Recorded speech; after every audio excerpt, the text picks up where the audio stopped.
It's 6:30 tonight. Our meeting starts. The Village of Friendship Heights Council, and today is June 9th, 2025. Love to have Four-Footed Friends as our guests here, and there will be a time for public comment from our Four-Footed Friend. So just a little summary of our meeting today. Most of our meeting today will focus on committee appointments and developments and an update on Page Park. And I'm happy to note that we have more residents than ever before expressing interest in serving on citizens committees. And you will hear more about that shortly. Also, please note, there should have been a handout, there was a handout at the table alerting people to 2 visioning sessions for the Friendship Heights sector plan. If you're interested in development, you'll hear more later about a new development committee that's being formed, and I hope you'll think about volunteering for that.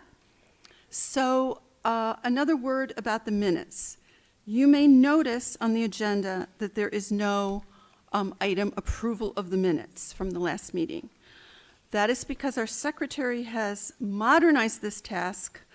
Maryland law now allows for videotapes to serve in lieu of written minutes, and most of our neighboring municipalities do it this way.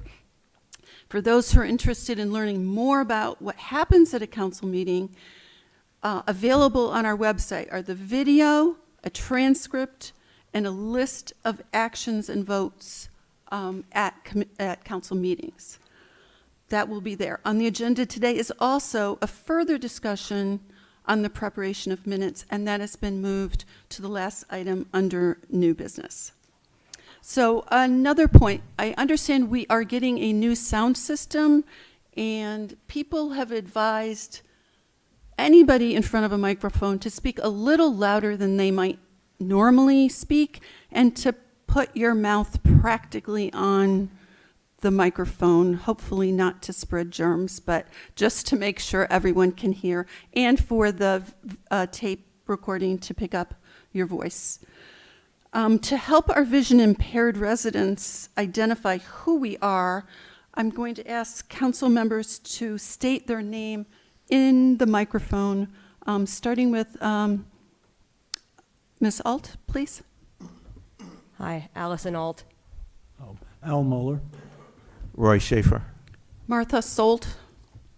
Vic Basil. Francine Klein. John Conlow.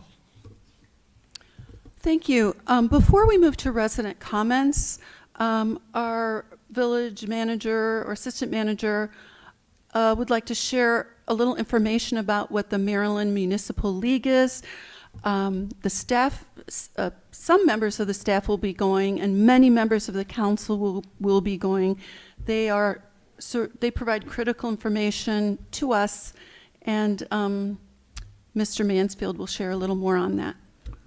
Yes, the Maryland Municipal League is the state association of municipalities and tax districts such as ourselves, and it's very well represented by most of the local governments in the state.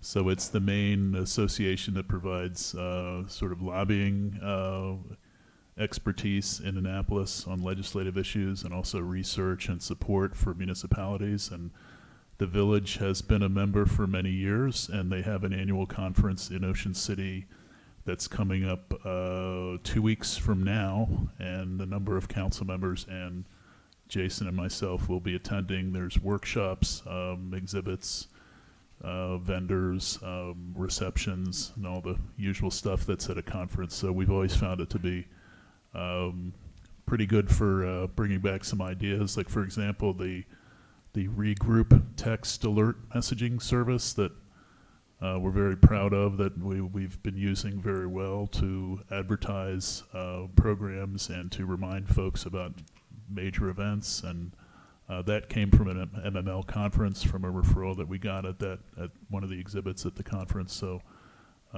there's some very good things that you can pick up at this conference, and it's also particularly helpful for first-time elected officials for orientation as to how to be an elected official. So we look forward to attending.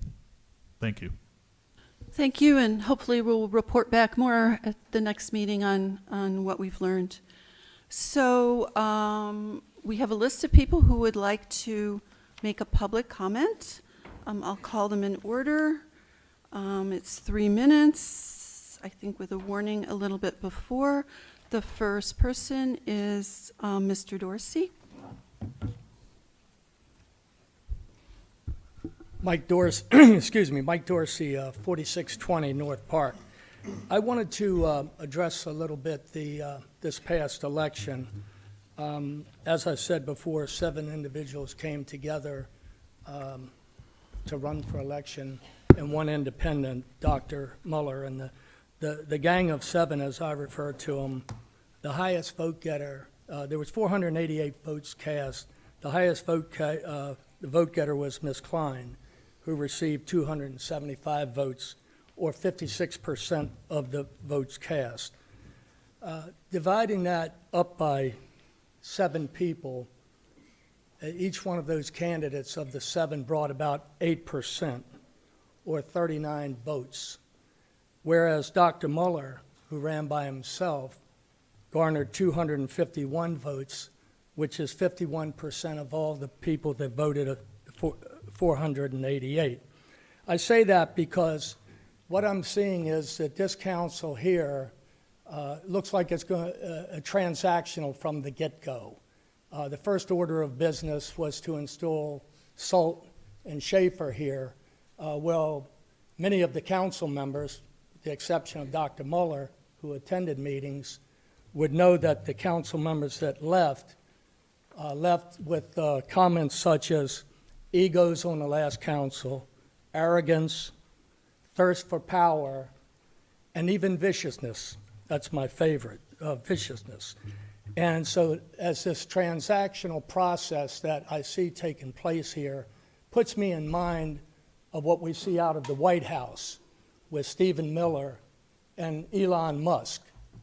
It's just transactional, and they get the 4 newcomers to install them, the leaders, and the one person that sits in here that knows more about what goes on in this village and what went on in this village is Dr. Muller.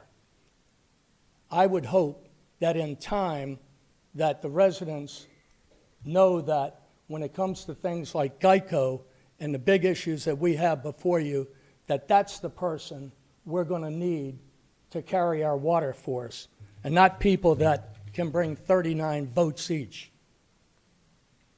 Thank you. It's difficult to read the handwriting, but someone from City Line Studios. Silver? Is it Miss? Okay. Talk about our leads, but I think that may change. But I just want to introduce you to some of the artists from City Line Studios here. Jan Roland Connor and Carol Coleman and Pat Silbert and Wendy Smith. Wonderful. Thank you. I've been to the house many times, and I appreciate your work.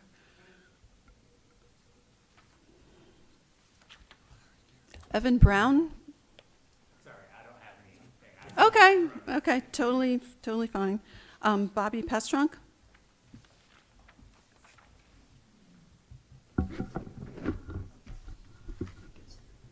Thank you. Good evening.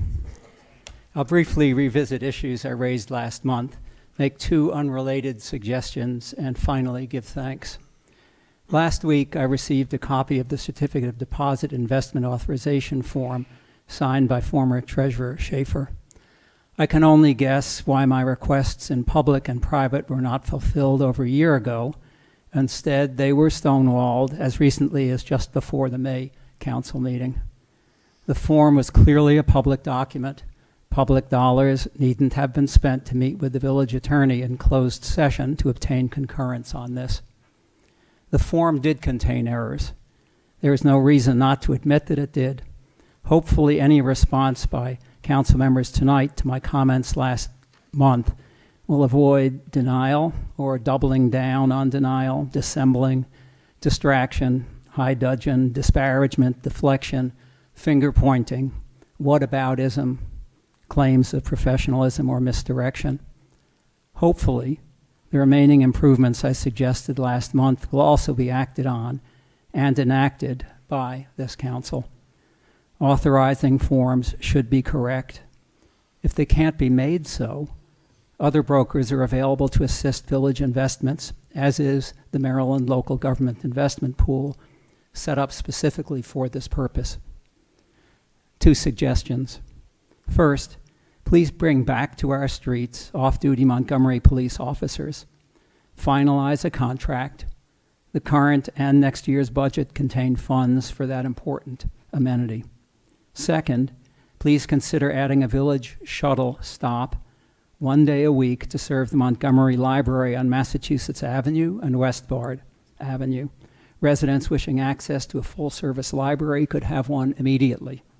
The shuttle now stops at the neighboring Giant on Westbard several days a week. This apparently doesn't interfere with its regular stops at the Wisconsin Avenue Metro or any other village stops. And finally, I'd like to thank Mr. Conlow, the new Treasurer and Finance Committee Chair, for reporting honestly on village finances last month. It's a first in 2 years. Village finances continue to be very healthy, with large operating and capital reserves in place. Unfortunately, misinformation describing dire straits faced by the village was repeated so often over the last year in public meetings and private conversations that village residents began to believe the big lie. This unfortunate strategy of repeating misinformation, so often employed by our current president, doesn't appear to have infected our first-term village elected officials. I'm very thankful for that. Thank you. Thank you. I should just, Bobby, you may not be aware that the library is planned, there's a planned demolition of that library, but as long as it's there, people should be able to use it. So. Thanks very much. I'm not sure what the date is for that, but Right. Thank you for making those arrangements. Well, I didn't arrange to tear it down, if that's what you mean. Okay. Yeah, But I understand will about the bus thank- stop. Yeah, I will thank you for your support in Sure, making that right. bus stop. And later on the agenda, there's more information on shuttle, input on the shuttle bus. So. Great, thanks.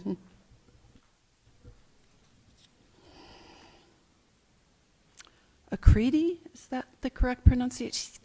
And I'm sure I'll botch your last name, so if you don't mind, just, oh, No, I just wanted to say a quick hi. Evan and I am new to the community and just hope to be productive members. oh, thank you very much. You're very welcome to be here. I think that is it for general public comments.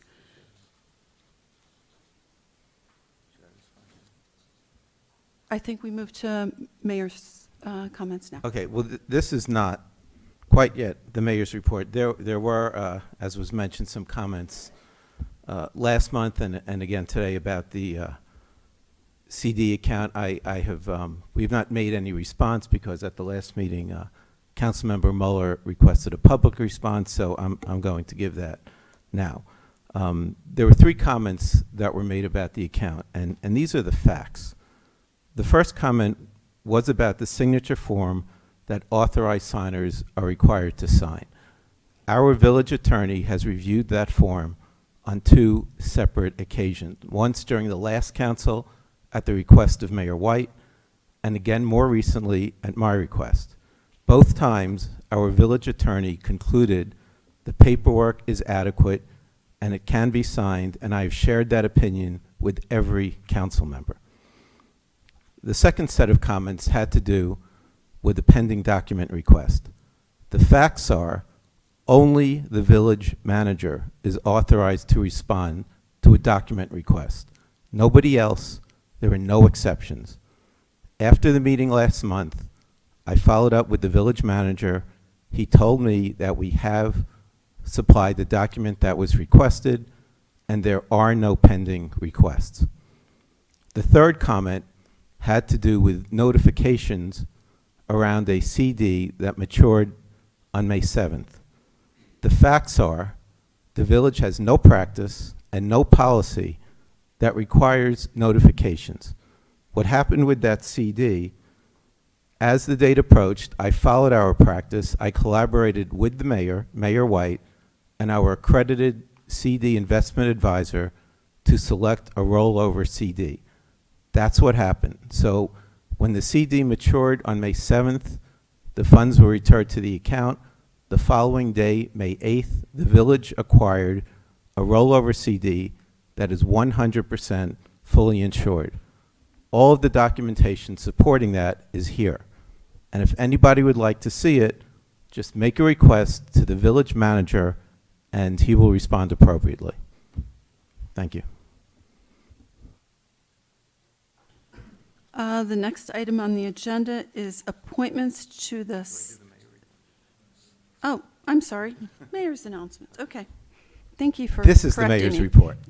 So I would like to thank everyone who has reached out to me to express support, encouragement, and opinions over the last month. In addition to meetings with other council members, village staff, residents, I've also represented the village at many events. Last month, I participated in a meeting of the CCCFH, which is the Citizens Coordination Committee on Friendship Heights. It's the first time the village has been represented with that group in quite some time. We did not vote on anything, but we discussed regional issues that impact the village. Yesterday, I attended an FHNN event with Senator Van Hollen, where I was asked to make some comments. After the senator spoke, there was a panel discussion with local delegates. And tonight, I came here directly from a reception held by the Friendship Heights Alliance. I spoke with the head of FHA, and I'm looking forward to working with them and improving our relations. Going forward, I'm continuing my policy of office hours by appointment. I want to meet with anybody who wants to meet with me, and I'm happy to announce that one of my first decisions as mayor was to appoint Mayor Melanie White to continue as editor of the village newsletter, a position she's had for many years, and that's one of the easier decisions I've had to make. And finally, there is an event on July 4th, which is our annual Independence Day celebration on Friday, July 4th, from 2 to 4 p.m. here at the Village Center and outside in Humphrey Park. Announcements will be posted on the village website, through our email and text alert system, and in the newsletter. Thank you. Thank you. Mr. Conlow, Treasurer's Report. All righty, thank you. I have to say, again, that our finances are in really good shape. We have a $500,000 surplus, income over expenses for the 11-month period through May. That's equal to 18% of our total budget for the year. And I'll tell you, it's really rare in government circles to see a surplus that large, so that's really good. $177,000 of the surplus was realized in May alone. On the operating side, the main reason for the surplus is that income tax receipts are coming in significantly higher than expected, up $357,000 from the same period a year ago.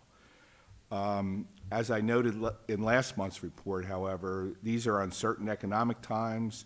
The increase is not likely due to significant wage growth, but probably reflects people cashing out on their investment earnings. Going forward into the next fiscal year, we'll need to proceed cautiously. There's a good chance this trend is not likely to continue. On the expenditure side, we're also doing pretty well. Inflation is running about 2.3%, but our overall spending is running about even with the same period last year and more than $2,000 lower than our current budget year estimates. And basically, we're seeing expenditures relative to the budget down basically across the board. Public safety, including the police patrol, we're $100,000 under budget. Recreation and parks, $60,000 under budget. General government, 60,000 under budget. Public Works, down 29,000 from budget estimates. And so what we are seeing is that the expenses are being managed in a way that is keeping us well within budget and actually generating a modest surplus. On the capital side, it's pretty much unchanged from last month. We spent approximately $48,000 through April, including replacement of the AC unit in the Village Center. Going forward, we still have a lot of work to do in terms of developing a more robust capital plan and budget.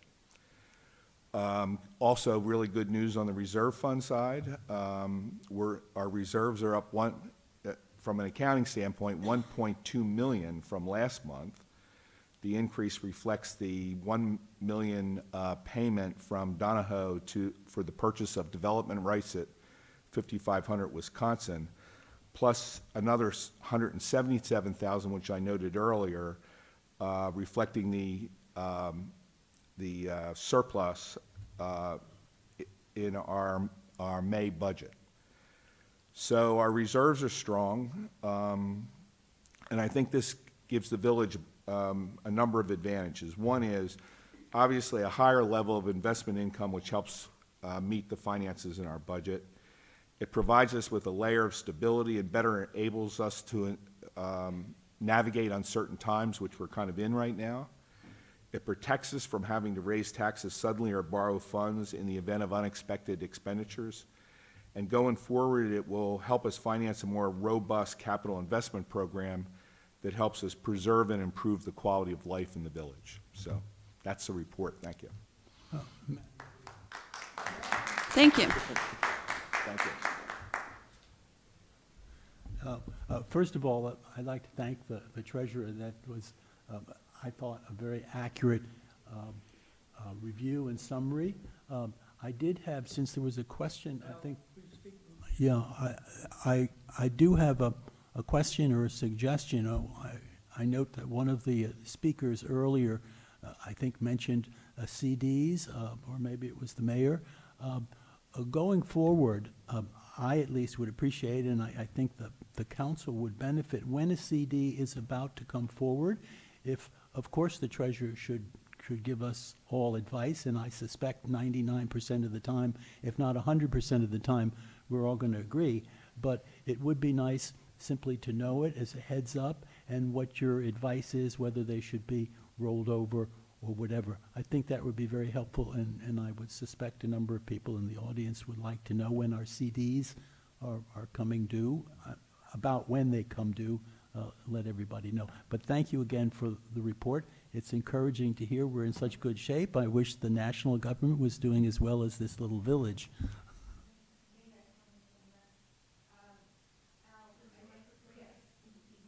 One would help.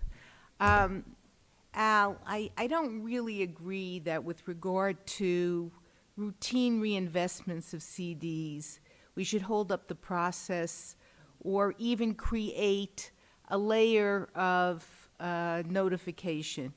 I know that, again, based on my experience at the board, at the Elizabeth, that's handled very quickly and routinely between the treasurer and the experts who are giving us advice. In fact, with regard to the CD that Mayor Schaefer referred to, I happened to see the email that was with regard to that one CD, and it's very clear that the expert quickly determined, our financial expert, what was the best investment for us. And because you have very little time, you want to get it reinvested right away. That happened within a period of 24 hours that investment was identified and the CD rolled over. So it's fine. Thanks, John, for giving us reports as you did. But I don't think that's something that we have to be involved in. We have an investment policy. It explains that all of our investments have to be insured and gives 3 different types of investments that we can make. And so I'm happy with the treasurer making his monthly reports and working with our financial planners. So just to share that perspective. Thank you. Madam Chair, I would like to point out, I do not want to in any way delay. I was simply suggesting that well before the CD is due, we don't know 24 hours before it's due, suddenly that it's due. We know far in advance when CD is due, and I was simply suggesting that the treasurer alert the council if there are any questions or whatever. If not, I would imagine it would go through the same speed. So I don't think we're really in disagreement. I certainly don't want to delay it, but it's not really a 24-hour thing, or at least it shouldn't be. The treasurer should, and I'm sure he will, know well in advance of when the CD is due. I don't think that's the way it works, actually. I think there are CDs that come due at a variety of times. And it just gives our treasurer something else he has to be concerned about, rather than Well, simply reinvesting. I will leave it up to the treasurer. I personally would like to know what's happening. The other council members can feel as they do. Thank you. The next topic is discussion vote on appointments to the Citizens Advisory Committee on Climate Change and Environment. And over the last term, I was the liaison to that committee, and I just have to say they've got very fine people committed to improving our environment, and I'm sure we'll hear more people added to that group. So, the mayor moves to appoint, and then we vote on that. Let me just say a word quickly about the Citizens Advisory Committees. We want people to participate. We want everybody who wants to be on a committee to be on that committee. As long as there are spots available, nobody's denied.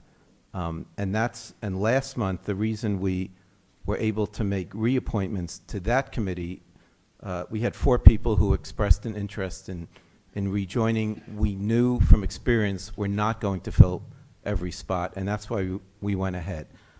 Since last month, we have 4 additional names that requested. They're all, I'm nominating every one of them, and those are Evan Brown, Emmanuel De Silva, Enos El Saban, and Andra Miller.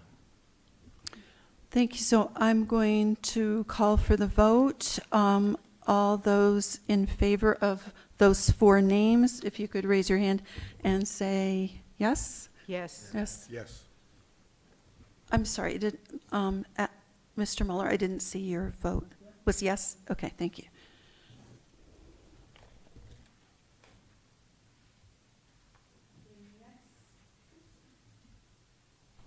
The next topic on the agenda is an update on Page Park, and I will be giving that with wearing the hat of the Parks and Grounds Committee Chairman, which I was appointed at the last meeting. So I'd like to really acknowledge my committee members, which are Vic Basil and Roy Schaefer. So we all 3 of us serve as your new Parks and Grounds Committee, and Page Park is our top priority. I want to start by setting the record straight on what happened with Page Park, because understanding the background is crucial to understanding where we are today and what we need to do to move forward. So how we got here. Let me just be direct about the problems we inherited. There were 3 major issues that created the situation we're dealing with now. The first, the park design that was approved by the Village Council in 2022 was never ADA compliant. I want to be clear about this. The Americans with Disabilities Act isn't optional. It's federal law, and the village is required to comply with it fully. You may have heard people say the intention was to make the park more accessible, but that's not a real legal standard. There's no such thing as more accessible under the law. You're either compliant or you're not. And this design wasn't compliant. Any professional, licensed professional reviewing the design would have caught this. Number 2, in 2022, the Village Council approved and the mayor signed a contract with an unqualified contractor for over $850,000 without having our village attorney review it first. That's a significant procedural failure that put us at a disadvantage and created problems we're still dealing with today. The third, and one you've probably heard often, is the park was built without permits. So again, the park that for a contract of $850,000 was initiated without getting the required permits first. So everyone in construction knows you need permits, but somehow this project moved forward without them. About 2 years ago, the Village Council acknowledged that permits were required, but that was only after the park was built and after Montgomery County's Department of Permitting Services had issued a stop work order. These 3 problems are all interconnected, and they made each of the problems worse. So getting required permits. So let me tell you what we need to resolve the problems with DPS. We need 2 permits. One is called the pre-construction permit. Since we applied for this permit after the park was built, we're working backwards, and that makes things much more complicated. To receive the pre-construction permit, we had to create a lot of documentation that should have existed from the beginning, but didn't. The good news is that we did receive the pre-construction permit in August 2024, though there are some parts still under review. I should mention that our original contractors submitted a form claiming the project complied with the Maryland Accessibility Code, which it did not, and that form was rejected. We've brought in professionals to help us fix this. Adam Green, a licensed architect, has identified what needs to be changed for ADA compliance. Azar Associates, an engineering firm, is preparing new drawings for ADA work and for stormwater management. We're expecting to submit these to DPS soon, and I'm assuming that's still correct information. Is that right? Thank you. DPS also requires third-party inspections for the pergola footers, anchor bolts, and concrete work. Here's where we've hit a bit of a snag. The inspection company, MTI Engineering, doesn't have all the information they need from the engineer's drawings to complete the inspection. We've tracked down this. Do you want to take this part from here, Julian? Mm-hmm. Yeah, just a brief update actually from this afternoon. As you mentioned, the inspection firm indicated they did not have enough information to complete the inspection. We've been back and forth with the general contractor, Greensweep, and most recently, Greensweep's subcontractor named Sarah Stone, who actually did the work and poured the concrete and built the pathways in the park originally. And as of this afternoon, we had a brief conversation with the inspector because we were able to get some additional information from Sarah Stone, the subcontractor, specifying the thickness of the footers and the concrete slab and the information that we thought would be sufficient for the inspector.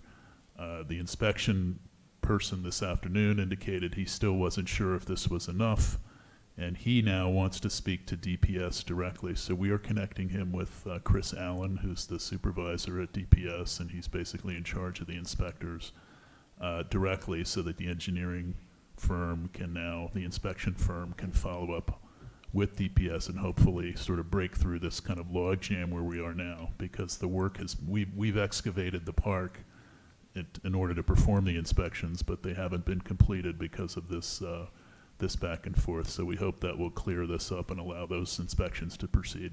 Mm-hmm. Thank you. If you allow me to elaborate, we didn't excavate the whole park. There were 3 test locations. That's and, right. The required locations. Yes. Right. And so at this point, it looks like we really don't know how big of a problem this is going to be. It could be easily resolvable. It could not.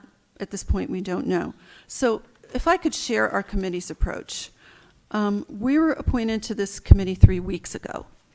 Since then, we've had 3 meetings on Page Park. The first thing we did was meet with our attorney. Then we met with DPS. We learned from according to DPS, they had not received any updates from the village since September of 2024. We've now committed to giving DPS monthly updates, and we've clarified exactly how to communicate with DPS staff members and which staff members, so information doesn't get lost in the shuffle. Last Wednesday, June 4th, we held our first Parks and Grounds Committee meeting. We asked village staff to create a detailed spreadsheet showing the steps completed and the steps needed to complete this project. We've asked them to update the Page Park webpage so that you can stay informed. And thank you very much to Julian and Jason. That's a lot of work, it's a lot of detail, but really important for us moving forward, and our whole committee really appreciates the effort you've put into that. We voted to hire a project manager, someone with engineering experience to represent the village and who can manage all the moving parts of this project, deal with DPS, draft RFPs, evaluate bids, oversee the contractors, and keep us informed. If we had had the project manager, hopefully they would have been able to interact with DPS with this concrete issue, and hopefully we won't have problems like that going forward, but having one person may help us get the job done. So we're still identifying the right person for that job, but when we identify that person, they will take charge of getting this project across the finish line. So what we know and what we don't know. I know you want assurances. I want to be completely honest with you about what we can and can't tell you right now. Here's what we don't know. We don't know when the park will open. We don't know all of the steps that will be required because some of the information depends on required inspections and what they turn up. They may trigger other steps. And we don't know what the final cost will be. Here's what we do know. We are committed to solving this problem. We are committed to having a fully ADA compliant park when we're done, and we're committed to keeping you informed every step of the way until we get this resolved, whether it's good news or bad news.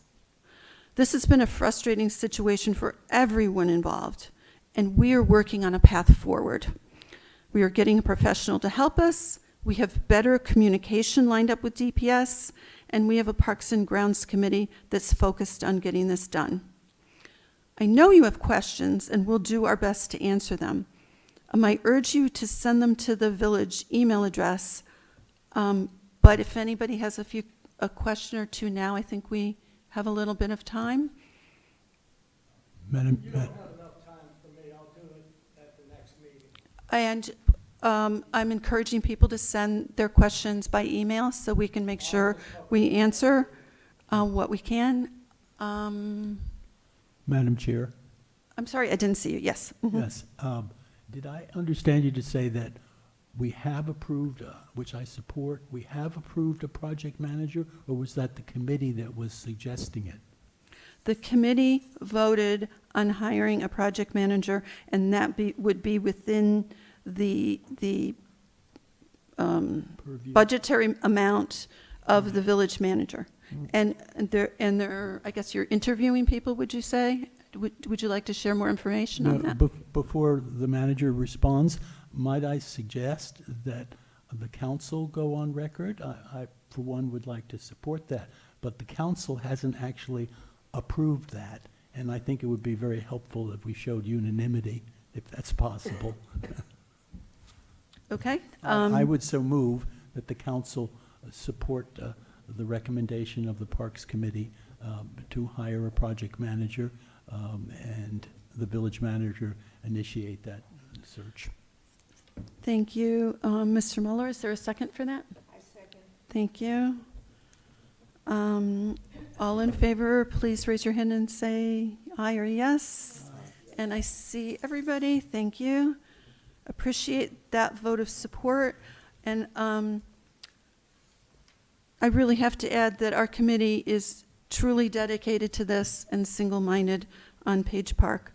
That is our top priority for our committee and for me as a council member. I share your frustration and know you're tired of hearing explanations or partial information. We're doing everything we can to bring this project to completion, and we'll always be transparent about where we stand. Our webpage on Page Park, if you could refresh my memory exactly where it's found, Jason, when you go to the main webpage, what is it? What's new, or where is it? It's located in 3 locations. It's on the home page. The second slide is a picture of Page Park as of right now. It's also under the About menu, and under this it says Parks, and then Page Park Project. And I believe there's also a link in the header of the website. That's on every page, those 3 locations. So hopefully you'll find it there. So again, I urge you to send emails with questions or comments about Page Park, and I will assure you that every committee member will read them, those comments, and it sounds Yes, like you would have a comment. I want to thank you. I happened to be on the meeting with the director of the park service for the county. Thank you for your leadership. DPS, right. Mhm. DPS, Yeah. Mhm. yes. And it was a very good meeting. The director was personally committed to seeing the park get open. He was leading his employees to coordinate their efforts, and that was a direct result of your outreach. And I was more confident after that meeting that there is support in the county for moving this forward.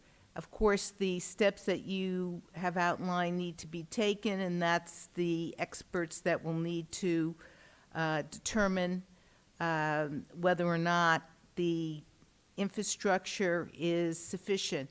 I also was encouraged that our contractors participated in the meeting, and we're also focused on getting us over the goal line here and getting the park open. So those were things that I took away from that meeting that previously I don't believe had been achieved. So thanks for that coordination. Thank you. Mr. Mansfield? Just to respond to the question about the project manager status, we do have conversations coming up with 2 prospective managers, one tomorrow and one Wednesday, so we should have an update for the council later this week. Thank you. Any other comments on this? Okay, thank you. We're moving to new business. Discussion vote on council committees. I believe the mayor takes it from here. Thank you. So this is a council committee we're going to talk about, or committees, not a citizens committee. So last month we made appointments to 3 established council committees: Finance, Parks and Grounds, and Safety. That leaves 2 committees that existed during the prior council: Personnel and Communications. And let me give some background on our committees. During the last council term, the Safety Committee, which was an ad hoc committee, became a permanent committee, which brought us up to 5. And committees are a significant burden on council members, as well as on staff who have to stay late when we have evening meetings. So I talked to other council members and thought about how we can alleviate some of that burden. And what I am proposing is to combine the remaining 2 committees we did not address, the Personnel Committee and Communications Committee, into one committee called Administration. And that makes sense, and since these committees tend to work more on ad hoc issues as opposed to a committee like Parks and Grounds, which has year-round issues to deal with. So this proposal will streamline our work and, as I said, reduce the burden on staff and council members. So that is my recommendation. We spoke with our attorney. He said we can proceed by dissolving the 2 standing committees, which again are Personnel and Communications. So I'm proposing 4 votes. The first would be to dissolve the Personnel Committee. Second would be to dissolve the Communications Committee. The third would be to create an Administration Committee, which will incorporate the functions of both of those committees and other functions. And then the 4th vote will be to appoint committee members. So first vote is your motion to dissolve the Personnel Committee, correct? Yes, so I will make a motion. We'll take them in the order I said. So I make a motion to permanently dissolve the Personnel Committee. Madam Chair? Excuse me one second. Do you have a comment? Yes, as Okay. I spoke with the mayor earlier today and gave him my thoughts on this proposal, because number one, I think the idea of trying to reduce the number of committees is a good one. As the mayor said, the staff and the council simply has an inordinate number of meetings. However, the Personnel Committee meets rarely, and usually it has to do with salaries, at which time all the council members usually like to be there. So I didn't see that we even needed a Personnel Committee at all, because the council as a whole acts as the committee. The mayor pointed out, I think correctly, that there are other things that may reflect need for a committee, such as the personnel manual or things that need updated. And the same with the Communications Committee, which meets rarely. So you did convince me that you could combine the two, but I think seriously the name of the new committee should not be Administration Committee, and I do feel strongly about this. The job of a village manager is essentially to administer the policies that the council votes on. And to term a committee administrative, or a similar word, I think will introduce a gray area. And as I told the mayor earlier today, I support the concept, but I would like the council, between seven of us, to come up with a different name so it doesn't provide some gray area that some future council or some future officers will use to undermine the village manager's role, which is essentially administrative. That's his job or her job. So I simply bring up for the full council my concern of supporting the concept, but just please come up amongst 7 of us with a different name. So, Thank you. It looks like the first 2 motions do not address the name of the new That's correct. committee. So if we could proceed with the votes on that, and then would that be acceptable? That's fine. Okay, so we have the mayor moved, Mr. Basil seconded, so I'm going to call for the vote to dissolve the Personnel Committee. If you could raise your hand and say yes. Allison, okay, thank you. So that's unanimous, and Okay, the so- next step is for the Communications Committee. So I make a motion to permanently dissolve the Communications Committee. Okay. Is there a second for that? I'll second. Okay. Oh, I'm sorry, I didn't hear you. I don't know if you could speak up a little bit. Yeah. So I'll call for the vote, and I do appreciate, if I don't hear you, if you could speak up, it's hard to hear from this table, so. Call for the vote. All in favor, raise your hand and say yes. Okay, thank you. That looks like it's unanimous. So, can I share what I understand the motion to be? And then we can take it from there. Mayor Schaefer? Sure. I heard you move to establish a council committee, and I believe it was in accordance with Article Well, 5. I haven't moved it yet. Oh, you haven't moved it? Okay. I thought you said you did. Okay, fine. Okay. Proceed. Mhm. Well, maybe before we make the motion, if I can ask Councilmember Mueller if you had a suggestion for a different name. If you. The only thing that I could think of was to simply combine the two, personnel and communication, or from what you described to me, Rules and Regulations Committee.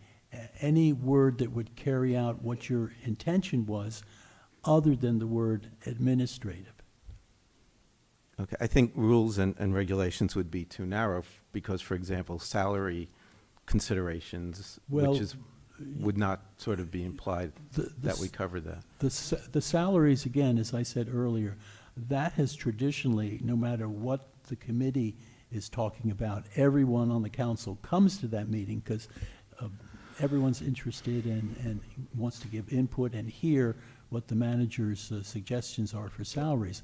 So rather than have two meetings about the salaries, one for the committee and one for the whole council, which is what's happened the last few years, I would suggest that the committee of the whole, the council, decides the salaries based on their opinions of what the manager. So the salaries, I don't think needs to come up in the committee. So can I make it?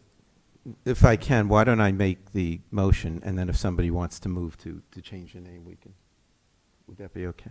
Well, I don't have an alternative, Okay. Mayor Schaefer. I'm- Fine. Right. But could I suggest we move forward with the motion, and then at such time someone comes up with a better name, maybe next month, we could consider that? Does, Again, I'm simply trying to save time so we don't go over the same thing again and again and again. but you don't have a suggestion, is that right?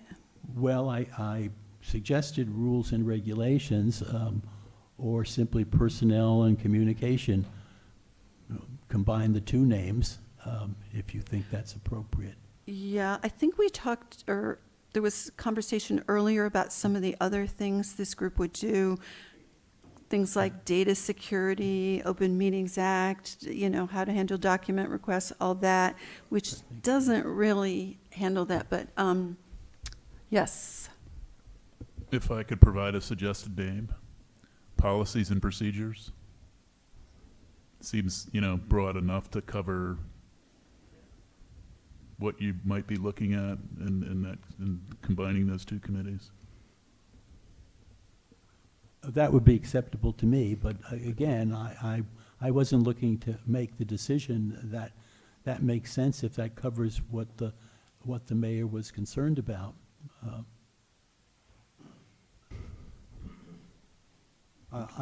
Other comments on policies and procedures? John? Mhm. Makes sense to me, actually. I think it works.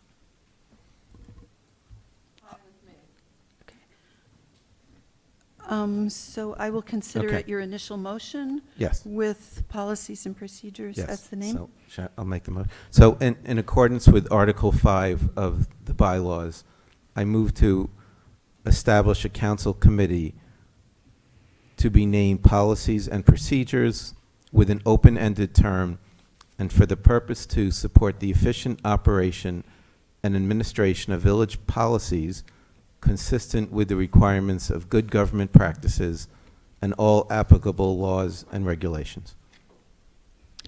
I will second that. Thank you. I'm going to call for the vote. If you agree, could you raise your hand and say yes? Yes. And that looks unanimous. Thank you.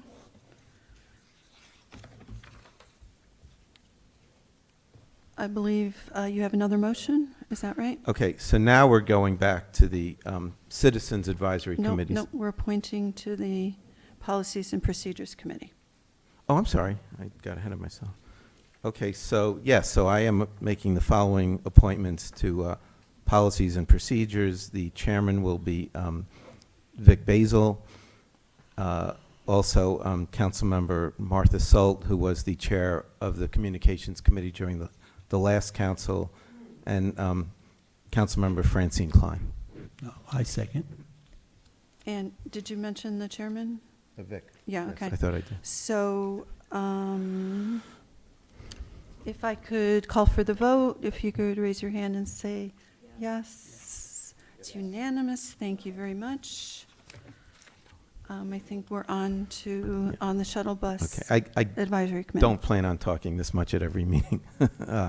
It just fell out that way. So next, we are going to have a discussion vote on appointing members to the Shuttle Bus Advisory Committee. That is a citizens committee, and as I said earlier, every person that requested to be nominated is being nominated, and we have 7 names. I'm just reading them in the order they were submitted to me. Shirley Carr, Ines El Saban, Alan Evans, Louisa Klein, Charles Schwartz, Sandra Schwartzbart, and I'm very happy to read this last name, Mayor White, Melanie White. And if I can just add, this is a new committee, so the purpose is still a little bit undefined, but we have a new shuttle contract starting July 1st. It's my expectation that they will advise the council on stops. We heard a comment about where we may modify the stops, timing, notifications, when there are problems. So I'm looking forward to their input. And we have to name a, we don't have one yet, we will be naming a council liaison to that committee. I second the motion. She wants to be. Allison Alt is also for this, on this committee? Yeah. Okay.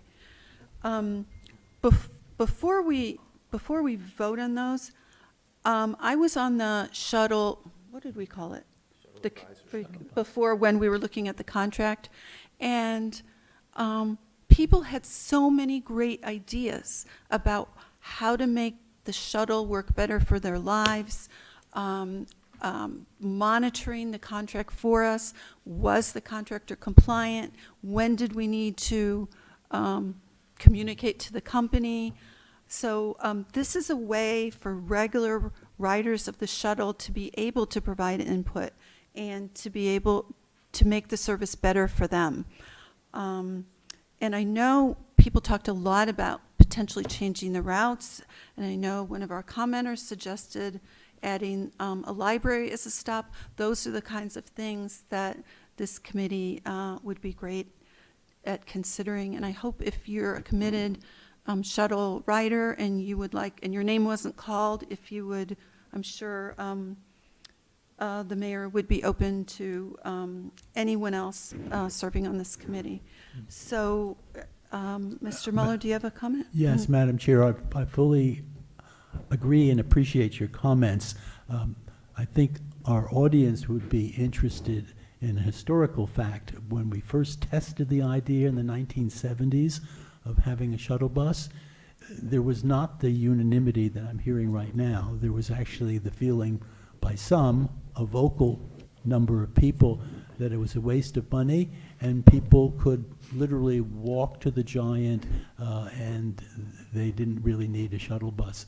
So it's interesting to see how a good idea sometimes has a difficulty, and I appreciate the chair's announcement, because there are a lot of ways to always improve a good idea, even if it's a good idea. Thank you. So, any other comments, or I can call for the vote? Raise your hand if you say yes, and say yes. Thank you. So that's unanimous. Thank you. Yeah, and I'm sorry? I don't think we seconded But the mayor moves, so all Yes, we have to do right. is have a vote. for the committees. Yeah. Yeah. And let me just add again, the 2 citizen committees we discussed, climate change and environment and the shuttle, they're not closed. So if there is somebody who wants to join, there are still spots, and just send an email to the, you could either to me directly, or it's better to the village email address, and they will forward the names to me, and we can take that up next month. Okay. Thank you. I think we're ready for discussion vote on appointing members to the Community Advisory Committee. Mayor? Okay, so this is a little trickier, and I want to explain how I got to my list of appointments. So the mayor's charged with appointing individuals to committees. The prior mayor chose to reappoint all committee members from the prior term who wanted to repeat, and then fill any remaining vacancies through word of mouth, usually among the committee members. There's nothing wrong with that. That was how she chose to do it. I took a different approach. I believe there were many members of our community who wanted to serve on committees, didn't necessarily know how. I thought that committee needed to better represent the community. To give one example of many, nobody on that committee had young children living at home. And I think a community advisory committee should have representatives with young children in the household. So we cast a wide net on social media. I know some of the buildings, we also contacted the buildings, some of them put that announcement on their listserv or the equivalent. Last I checked, we received 21 names, which was great, but it was for a committee that had 11 people.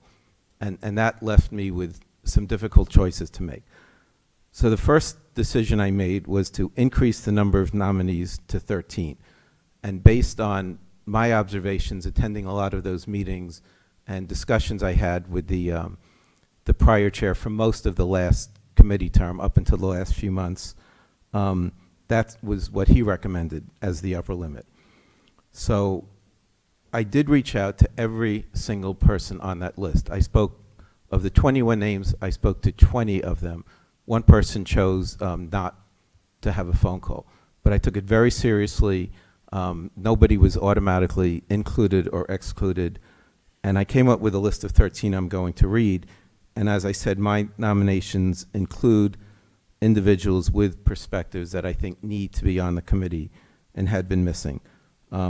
So I believe the people I'm nominating, and this is not a reflection on anybody on the committee. If we had 21 spots, I would nominate all 21, but that's not the reality. So I'm just going to read the nominations, the 13 people I am nominating. And the first 5 have presumably been vetted. They are returning members of the CAC, so I'll just read their names. Paul Brown, David Churchill, Stephanie Clipper, Cameron Moody, and Evan Smith. The other 8 names are Daniel R., who lives in the Willoughby. He's a former council member, and he took the lead for the village in negotiating the Red House lease. Akriti Athsana lives in Highland East. She works for the American Red Cross on workforce development and volunteer engagement. Santan Basu, And she's right here. she's here, Mhm. who is a retired engineer. Kathleen McGinnis from the Carlton. She is a commissioner on the Montgomery County Commission on Aging. Arthur Perry in 4615. He has a master's in community planning and a long career in finance. Robert Seasonwine, who was the former condo president of 4620. I believe he's still on the council. Oh, he's still the president? Oh, okay.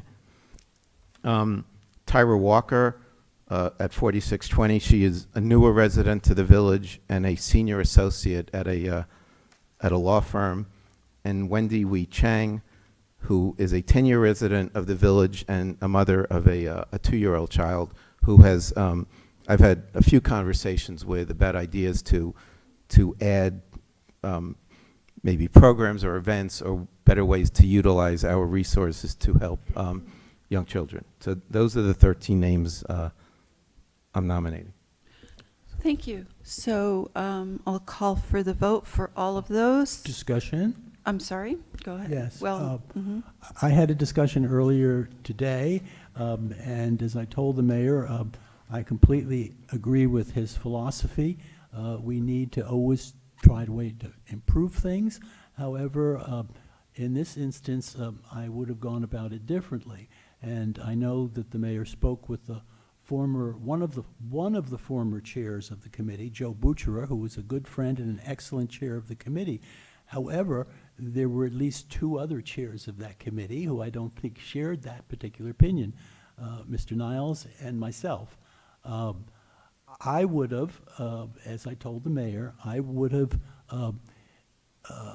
accepted all the same nominations that he did. All of the people who've been mentioned that would be new to the committee have wonderful credentials. I would simply have added them to those who had served and done a good job.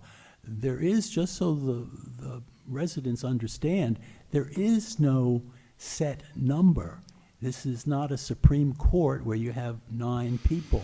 There was, when the committee was set up in 1991, I know that because I was the one that helped set it up. it was expected that there'd be, to increase diversity from the buildings, potentially 2 people from each building. And from the Willoughby, which is essentially 2 buildings, 4 residents. And from the Irene, the old Willard Towers, probably 3. So there were estimated to be potentially 20 members.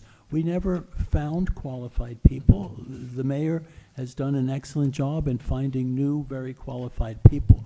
But the fact is, there was no set number that had to be somehow squeezed people into.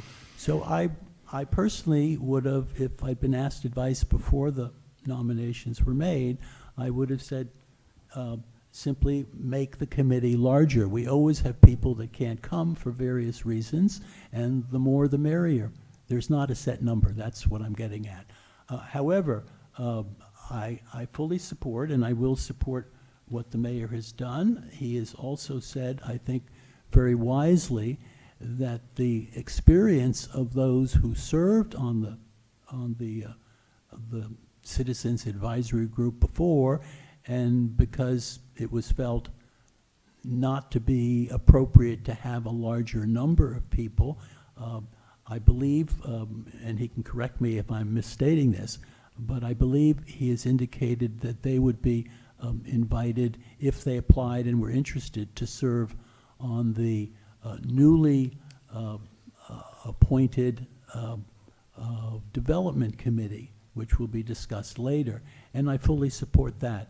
So with that as sort of general background, I support the present nominations and hope that the people who are not continuing on will consider serving on a committee that they know a lot about, development and the sector plan. And thank the mayor again. He spent a lot of time on this, and although I don't agree with the way he came up with the decision, I am appreciative of the time that he spent on this.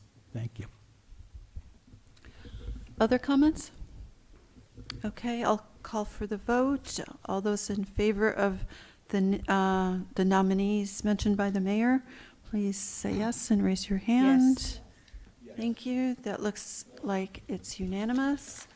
And the next... One more. I'm sorry? One more, the development.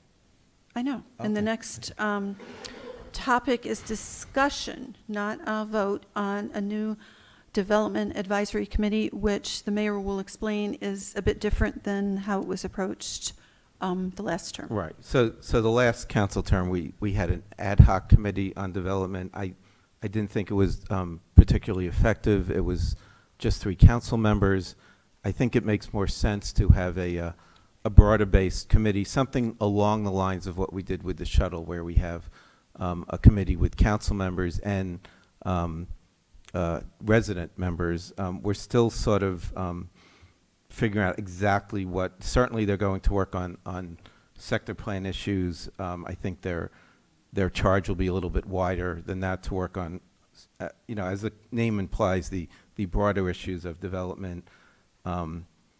So I already have some names of people who have reached out to me who want to be nominated. I'm stating now, if you want to be nominated, to again send a statement of interest to the general mailbox. We also are going to be reaching out through our social media, and I expect to announce names at the July meeting for that committee. Mayor, would I be correct in saying that the announcement will also more fully explain Yes. the committee, so you can understand that before you throw your name in the hat? Yes. But there are lots of people that want to work on development now, and there's so many development issues. I think this will be a great way to pull our resources of council members and residents together. We have, as I understand it, this item has changed a bit. It's discussion only, right, on renewing the lease? Right. So we for the had 4602 right, North Park. and And I know we have some guests here Yeah, and I about want to it. thank them for joining us. So we had a this lease expires at the end of August. Is that right? And it goes back to August of 2021.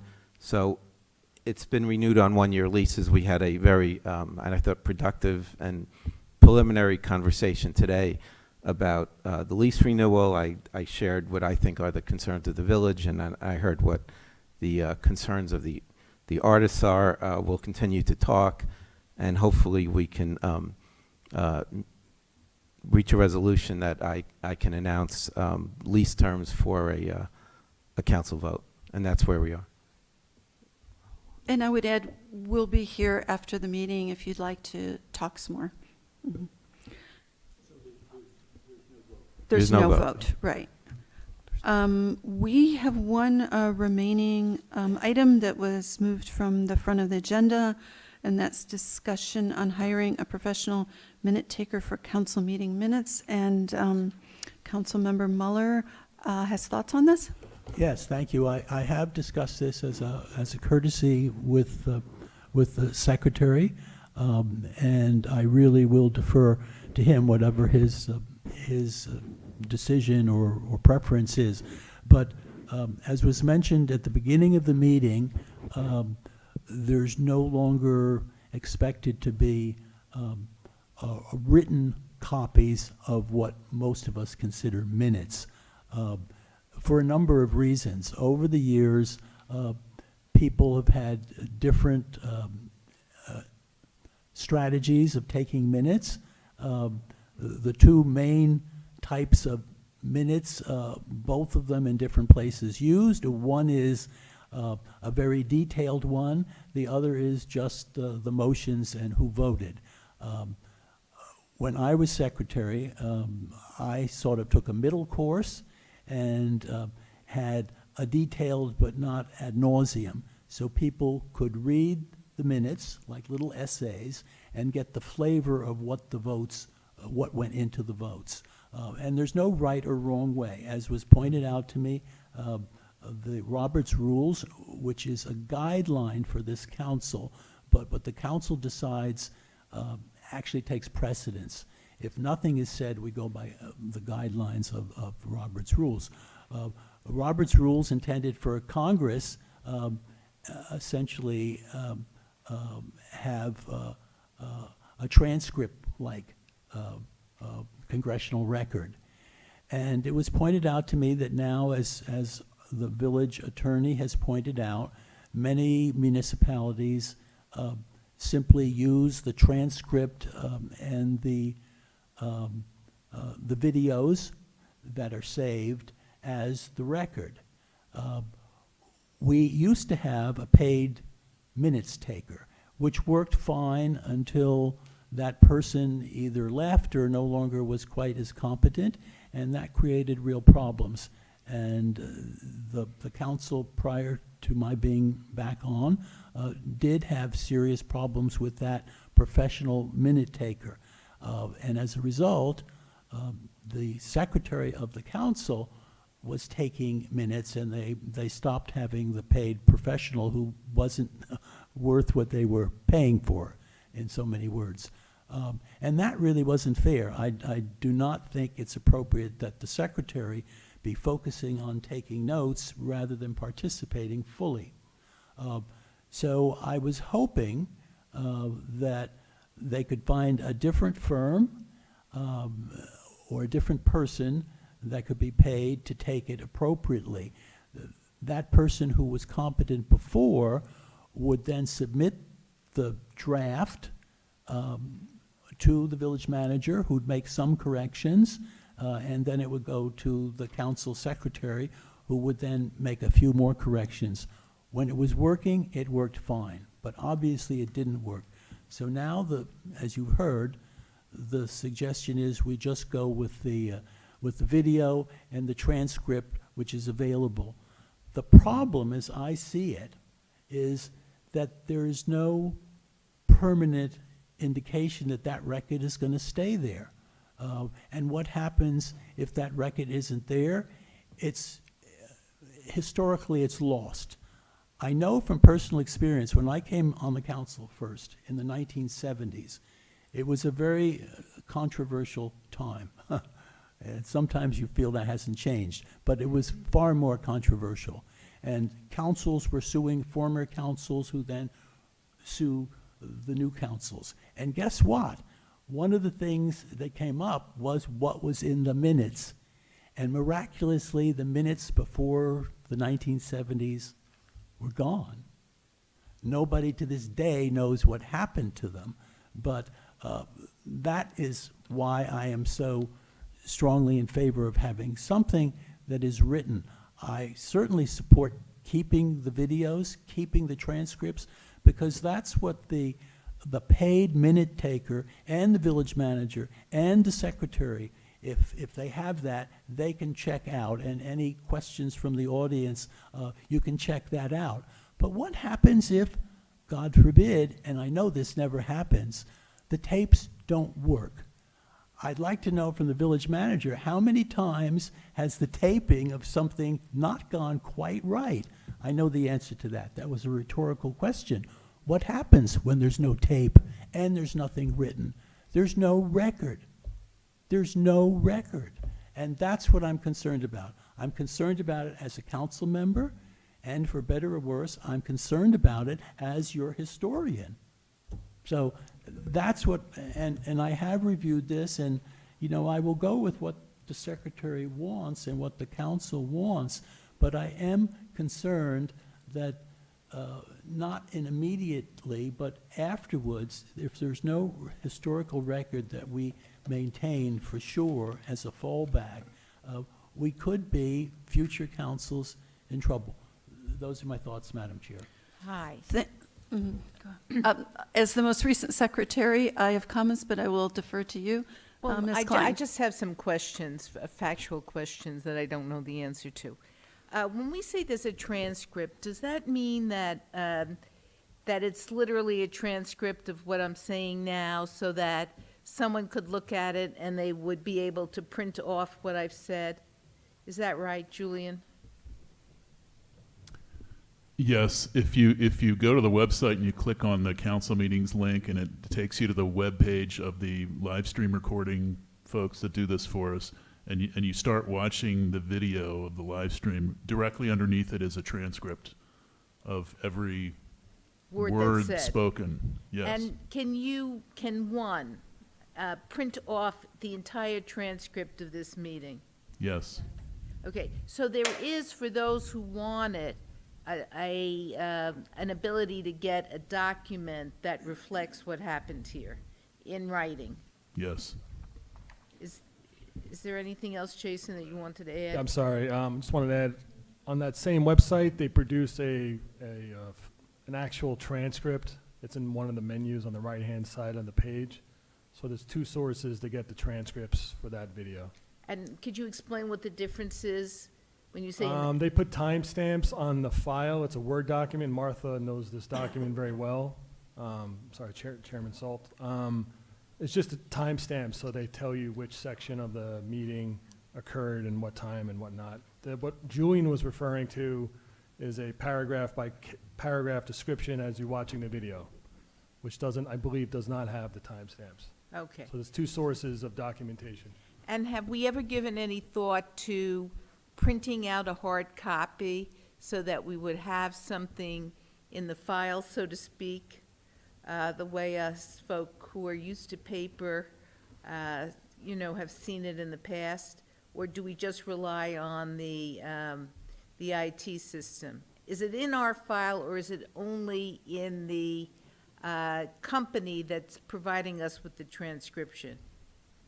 It's only on the company's site that's providing the transcription, but it is downloadable and printable. We haven't been doing that as a practice, but that is doable. The thing that I would like is to make sure that we have, a control over the record, and don't rely on a company that could go out of business or something else. I don't feel it has to be, personally I'm talking about, it doesn't have to be a note taker taking the minutes. I'm happy with the electronic transcript. I just think that we need to secure a copy of that ourselves. And from my perspective, a printed version of the transcript that we keep in our files for the period of time that we're supposed to keep it under the law is all I would be concerned about having. Just a comment, we have at the Elizabeth, again, someone who does take the minutes, and there's also a video of it. But that person at the last meeting went to the wrong Zoom meeting and did not realize she was in the wrong Zoom meeting until our meeting was almost over. So we learned about that very early on, and we've crafted our own set of minutes from the memory of the people who were there. But it is important to know if there is a snafu that we try to establish from the people who attended what actually occurred. And I don't know what is our practice when that happens? Have we had a situation like that? I'm sorry, the situation being, Where the IT system fails and there is no transcription of what we have said? Have we had that happen? we've had that happen where we've recorded audio, so we get an audio recording of the whole meeting without Okay, video. so then we had a We have had to substitute. do that, you know, Yes. as an emergency backup. Well, that's fine. Yep. So I feel that we should have a copy that we control ourselves. So, yeah, if I could just, I guess this is for Jason. So we can tomorrow, or if we haven't done it, maintain on a hard copy and our own electronic document of all of these transcripts. Yeah, that's pretty easy to do. We can- So let's do that, so that we're not reliant on the company. And can we also download our own video copy? We actually have been doing that for the last 2 years. So anything that exists on the site we're paying for, we can have our Right, own. I've been downloading So, every video, okay. and it's also on our YouTube channel Okay. as well. But, but to address Councilmember Klein's concerns, if that company went out of business or refused to deal with us, we will have our own independent hard copies and videos. The other thing I think we've discussed, not generating minutes, but a sheet that reflects all the motions and votes taken. So that's an additional record of what happened at the meeting. Which is not reliant on electronic, we kind of do that here. So we will have a record of what happens even if, the internet goes down and you're unable to take a recording. So I think we can address your concerns. And as far as the document retention policy, a policy I think we just, passed a year ago or so, it has the minutes as retained indefinitely. So sure, things can happen, but our intention is to store these indefinitely. I would also add that I disagree with the comment that there's sort of no right or wrong way to do minutes. Of course, aside from the capability of relying on the video, I mean, our bylaws say that we are going to rely on the most recent version of Robert's Rules of Order, and it says, the rules contained in the current edition of Robert's Rules of Order, newly revised, shall govern the Friendship Heights Village Council in all cases in which they are applicable.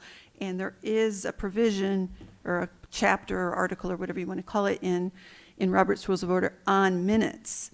And the way the paid minute taker was doing the minutes, as we've discussed on the phone, is not compliant with Robert's Rules of Order. So I believe they really are not correct for our purposes.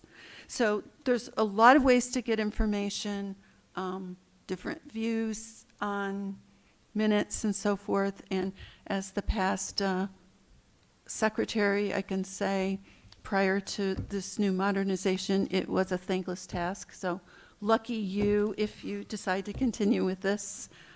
I think we're... Yeah, Madam Chair, I appreciate your comments. I've given mine, and I said at the beginning, I defer to our current secretary, so I would ask Mr. Basil what his thoughts are, because he's the one that ultimately is responsible for the minutes. And minutes are not transcription. Minutes are what we all know as minutes. I'm quite satisfied with the electronic, we've got the technology, it works. In addition to that, one thing that we hadn't discussed yet is that we're going to have a written record of all actions by the council. And that's going to be available and maintained. So it would not be in that document is all of the comments that were made. But if any votes, any amendments, they'll all be recorded. So we have three things, basically. We have the video, we have the transcript, and we have a paper record of every action that the council took. I take it then that you support the ideas expressed. I still do think, though, a variation of my question, that you, as secretary, have a chance to give a report, even if it is just what you've announced. For example, we've had 2 executive sessions that I'm aware of, and those, by law, I believe, have to be reported. They are, I think, on the website or somewhere, but they are supposed to be, I believe, reported at the beginning or sometime during the next public meeting. So that would be normally something that the secretary could report on if it had occurred. I'm simply trying to give you some work to do. I see that. Any more comments on this? I think that ends our meeting, and again, I would ask people to please send emails with comments and questions or suggestions. Every council member will read everything that comes through, and I appreciate you being here today. Is there a motion to adjourn? Thank you. Have a good evening.